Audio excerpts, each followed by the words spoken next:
കേരള മുഖ്യമന്ത്രി സ്ഥാനത്തേക്ക് കെ.സി. വേണുഗോപാൽ പിടിമുറുക്കുന്നു എന്ന റിപ്പോർട്ടുകളാണ് പുറത്തുവരുന്നത്. എന്നാൽ കെ.സി. വേണുഗോപാലിനെ മുഖ്യമന്ത്രിയായി തെരഞ്ഞെടുത്താൽ 2 ഉപതെരഞ്ഞെടുപ്പുകളാണ് ഈ സംസ്ഥാനത്ത് ഉണ്ടാകാൻ പോകുന്നത്. ഇത് മാത്രമാണ് വേണുഗോപാലിന് മുഖ്യമന്ത്രി സ്ഥാനത്തേക്കുള്ള മത്സരത്തിന് പ്രധാന തടസ്സമായി നിൽക്കുന്നത്. നിലവിൽ ആലപ്പുഴ ലോക്സഭാ മണ്ഡലത്തിൽ നിന്നുമുള്ള MP-യാണ് കെ.സി. വേണുഗോപാൽ. അദ്ദേഹം മുഖ്യമന്ത്രിയായാൽ MP സ്ഥാനം രാജിവെക്കേണ്ടി വരും. അങ്ങനെ വന്നാൽ ആലപ്പുഴയിൽ ഉപതെരഞ്ഞെടുപ്പ് വേണ്ടിവരും. CPM-ഉം കോൺഗ്രസും തമ്മിൽ ശക്തമായ പോരാട്ടം നടക്കുന്ന ലോക്സഭാ സീറ്റാണിത്. ശോഭാ സുരേന്ദ്രൻ മത്സരിച്ച 2024 ഇലക്ഷനിൽ BJP 11% വോട്ട് കൂടുതൽ നേടുകയും ചെയ്തു. നേരത്തെ നിരവധി മുതിർന്ന കോൺഗ്രസ് നേതാക്കളും ആലപ്പുഴയിൽ പരാജയം രുചിച്ചിരുന്നു. അതിനാൽ ആലപ്പുഴ ലോക്സഭാ സീറ്റ് കോൺഗ്രസിന് ഉറപ്പായ ഒരു സീറ്റായി കണക്കുകൂട്ടാൻ പറ്റില്ല. കൂടാതെ കെ.സി. മുഖ്യമന്ത്രിയായാൽ ആലപ്പുഴ ലോക്സഭാ മണ്ഡലത്തിലടക്കം തിരിച്ചടി നൽകുമെന്നാണ് സതീശൻ അനുകൂലികൾ പറയുന്നത്. അങ്ങനെ വന്നാൽ കോൺഗ്രസിന് ആ സീറ്റ് നഷ്ടപ്പെടുന്ന ഒരു അവസ്ഥയും ഉണ്ടാകും. നിലവിൽ ഒരു MP മാത്രമുള്ള LDF-ന് അങ്ങനെ വന്നാൽ ഒരു MP-യെ കൂടി അധികമായി ലഭിക്കാനാണ് സാധ്യത. 2019 LDF-ന് കേരളത്തിൽ നിന്ന് ലഭിച്ച ഏക ലോക്സഭാ സീറ്റ് ആലപ്പുഴ ആയിരുന്നു. ചില കോൺഗ്രസ് നേതാക്കളും കോൺഗ്രസിന്റെ സഖ്യകക്ഷികളും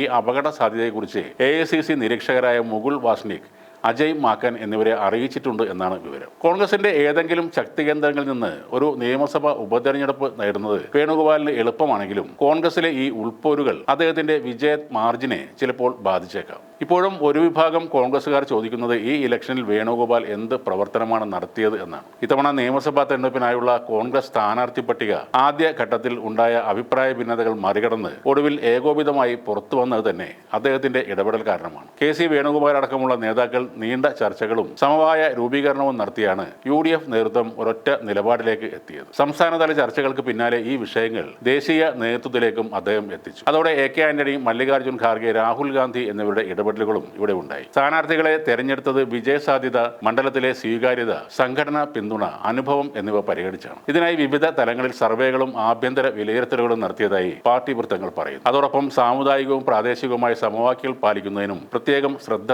നൽകിയിട്ടുണ്ട്. പട്ടിക പുറത്തിറങ്ങിയപ്പോഴേക്കും പാർട്ടിക്കുള്ളിലെ ഭിന്നതകൾ അവസാനിക്കുകയും മുന്നണി ഒറ്റക്കെട്ടായി മുന്നോട്ട് പോകുന്ന തരത്തിൽ ഒരു ചിത്രം രൂപപ്പെടുകയും ചെയ്തു. അഭിപ്രായ വ്യത്യാസങ്ങൾക്കിടയിലും ഇത് സാധിച്ചത് കെ.സിയുടെ കൃത്യമായ ഒരു തയ്യാറെടുപ്പിന്റെ ഫലമായിട്ടാണ്. ഹൈക്കമാൻഡിൽ എത്തിപ്പെടാൻ K. കരുണാകരന്റെയും AK ആന്റണിയുടെയും അടുപ്പക്കാരായ നേതാക്കൾ കോൺഗ്രസിൽ ഏറെ പേർ ഉണ്ടായിരുന്നു. എന്നാൽ സ്വന്തം പ്രവർത്തന മികവിൽ സ്വയം ഹൈക്കമാൻഡായി മാറിയത് കെ.സി. വേണുഗോപാൽ മാത്രമായിരുന്നു. കേന്ദ്രത്തിൽ 2014 തെരഞ്ഞെടുപ്പിൽ ചരിത്രത്തിലെ ഏറ്റവും കനത്ത തോൽവിയുമായി പ്രതിപക്ഷ നേതൃസ്ഥാനത്തിന് പോലും അർഹതയില്ലാതെ കോൺഗ്രസ് ഒന്നുമല്ലാത്ത ഒരു അവസ്ഥയിൽ എത്തി. രാഹുൽ ഗാന്ധിയെ അക്കാലത്ത് ആഭ്യന്തരമന്ത്രി അമിത്ഷാ അടക്കമുള്ള BJP-ക്കാർ പാർലമെന്റിൽ വളഞ്ഞിട്ട് ആക്രമിക്കുമ്പോൾ സംരക്ഷിക്കാൻ എത്തിയ ചുരുക്കം പേരിൽ ഒരാളാണ് കെ.സി. വേണുഗോപാൽ. ഹിന്ദിയോ ഇംഗ്ലീഷോ ഉപയോഗിച്ച് രാഹുലിനെ സംരക്ഷിക്കാൻ പൊരുതി നിന്നവരിൽ മുൻനിരയിൽ തന്നെയായിരുന്നു കെ.സിയുടെ സ്ഥാനം. കോൺഗ്രസിന്റെ സംഘടനാകാര്യ ജനറൽ സെക്രട്ടറി എന്ന പവർഫുൾ പോസ്റ്റിലേക്ക് അദ്ദേഹം എത്തുന്നതും അങ്ങനെയാണ്. തുടർച്ചയായ തെരഞ്ഞെടുപ്പ് തോൽവികളിൽ വിമർശനങ്ങൾ ഉയർന്നപ്പോഴും ഹൈക്കമാൻഡ് അദ്ദേഹത്തിന്റെ പിന്നിൽ ഉറച്ചു നിന്നിരുന്നു. ഇപ്പോൾ കേരളത്തിൽ 3 പേർ മുഖ്യമന്ത്രി സ്ഥാനത്തിനായി അവകാശവാദം ഉന്നയിക്കുമ്പോൾ ഹൈക്കമാൻഡും കേന്ദ്ര നേതാക്കളും ആർക്കൊപ്പം നിൽക്കുന്നു എന്നതിൽ ഒരു സംശയവും വേണ്ട.